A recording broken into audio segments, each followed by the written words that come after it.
अविनाश पांडे ने आरोप लगाया है कि आपने जो सूची जारी की है वो गठबंधन को दृष्टिगत रखते हुए नहीं की है, वो उसको नकारते हैं। उस पर कोई चर्चा न करें। गठबंधन होगा और सीटों का भी बंटवारा अच्छा होगा। कांग्रेस के सांसद भी यही कह रहे हैं कि जो आपने जो सीटें प्रत्याशी घोषित किए हैं वो कांग्रेस गठबंधन की सीटें नहीं थी, वो आपने अपने व्यक्तिगत तौर पे की है। नहीं, मैंने इसीलिए कहा आपसे कि गठबंधन होगा और कोशिश होगी कि भारतीय जनता पार्टी का सफाया उत्तर प्रदेश से हो। राहुल गांधी का भी यूपी में जल्द ही दौरा है, तो क्या पॉलिटिकल पार्टीज अपने कार्यक्रम कर रही हैं और जितना चुनाव करीब आएगा सभी दल अपने तरीके से जनता के बीच में जाएंगे। अविनाश पांडे कह रहे हैं कि आप लड़ने का ऐलान किया है। सबसे महत्वपूर्ण ये है, हाल ही में जो चंडीगढ़ का चुनाव हमने और आपने देखा, और आज के समय पर कोई चीज छिपती नहीं है, वो बाकायदा वीडियो वायरल है, पीछे रख लेना, जिसमें आरोप ये लगा है कि वोट उनके सामने जो डाले गए थे उन वोटों को खराब करने का काम भी अधिकारियों ने किया। हमने आपने उत्तर प्रदेश का चुनाव देखा था, किस तरीके से बेईमानी भारतीय जनता पार्टी ने की, और अगर बेईमानी इस स्तर पर होगी तो लोकतंत्र कहां सुरक्षित है। जो आज मेयर का चुनाव जीतने के लिए ये तरीका अपना रहे हैं, इससे पहले उत्तर प्रदेश में जितने भी चुनाव हुए उन सभी चुनाव में भारतीय जनता पार्टी ने बड़े पैमाने पर बेईमानी की। 2022 का चुनाव जनता ने समाजवादियों को जिताया था, लेकिन बेईमानी करके परिणाम उन्होंने अपने पक्ष में कर लिया। इसलिए हमारा आपके माध्यम से जनता से अपील है कि लोकतंत्र बचाने का चुनाव 2024 का है। बाबा साहब भीमराव अम्बेडकर जी ने जो संविधान दिया, संविधान बचाने का चुनाव है। अपना और आने वाली पीढ़ी के भविष्य को बचाने का चुनाव है, और जो अधिकारों को छीनने का काम हो रहा है, आज किसी संस्था में जो संविधान हमें हक और सम्मान देता है उस हिसाब से सम्मान किसी को नहीं मिल रहा। इसलिए आने वाले समय में पीडीए ही एनडीए को हराएगा, पीडीए ही भारतीय जनता पार्टी का सफाया करेगा। आप कहां से चुनाव लड़ने वाले हैं? 24 में आप कहां से लड़ने वाले हैं? आप कहां से लड़ने वाले हैं? आने वाले समय में वो भी पता लग जाएगा। लोग कह रहे हैं चाचा का भी टिकट बंटवारे में कहीं जो चुनाव लड़ने वाले हैं, आप लंबी सूची देखेंगे, सब लड़ रहे होंगे। फर्रुखाबाद और खीरी की सीट को लेकर कांग्रेस विरोध कर रही है। फर्रुखाबाद और लखीमपुर की। देखिए, समाजवादी पार्टी का मानना बिल्कुल साफ है। आज उत्तर प्रदेश में भारतीय जनता पार्टी ने जिस तरीके से काम किया है, समीकरण प्रत्याशी अच्छा हो, जो सीट भारतीय जनता पार्टी को हरा देगा जो प्रत्याशी, उसी दल उसी प्रत्याशी को टिकट मिल जाएगी।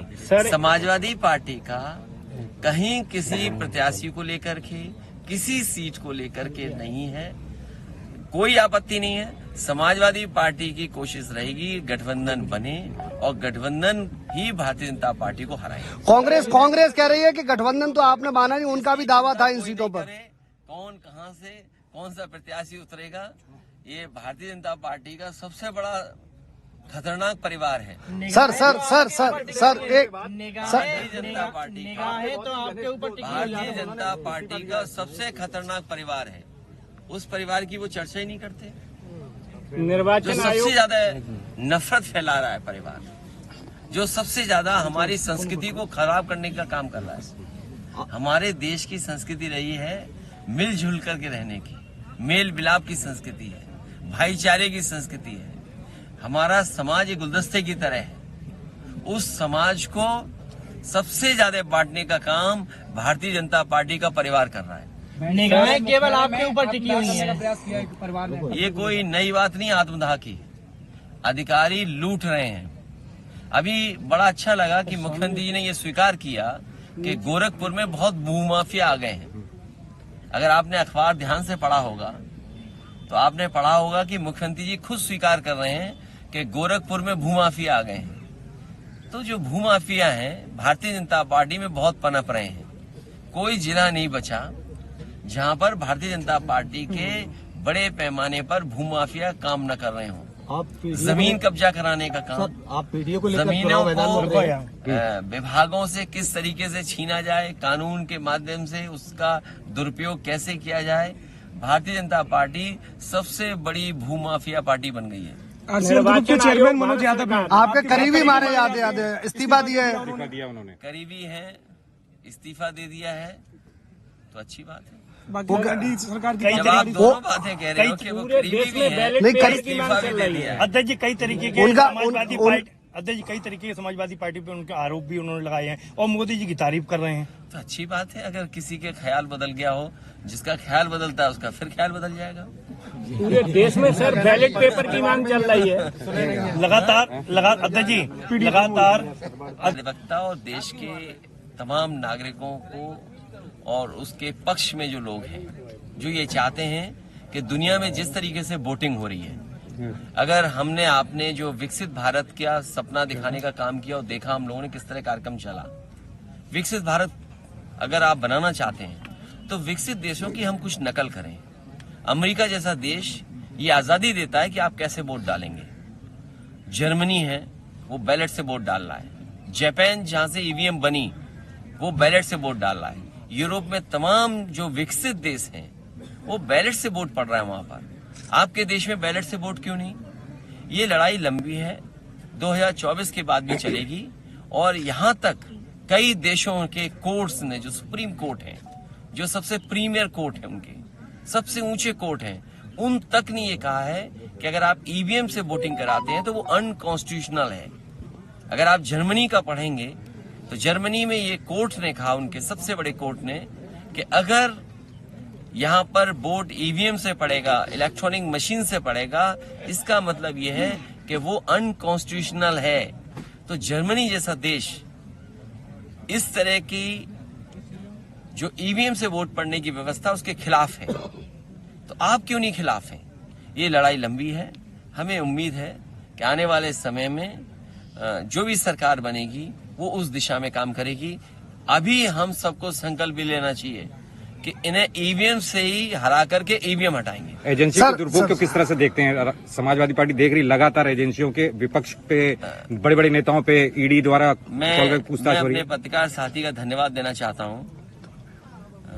ईडी विभाग जिसने बनाया, जिस सरकार में बना, उस मंत्री को भी फेस करना पड़ा और जेल जाना पड़ा। एक समय कांग्रेस का था, जिस समय ये विभाग बनाया गया, ईडी को ज्यादा पावर दी गई और जिस मंत्री ने बनाया था उस मंत्री को भी वही फेस करना पड़ा।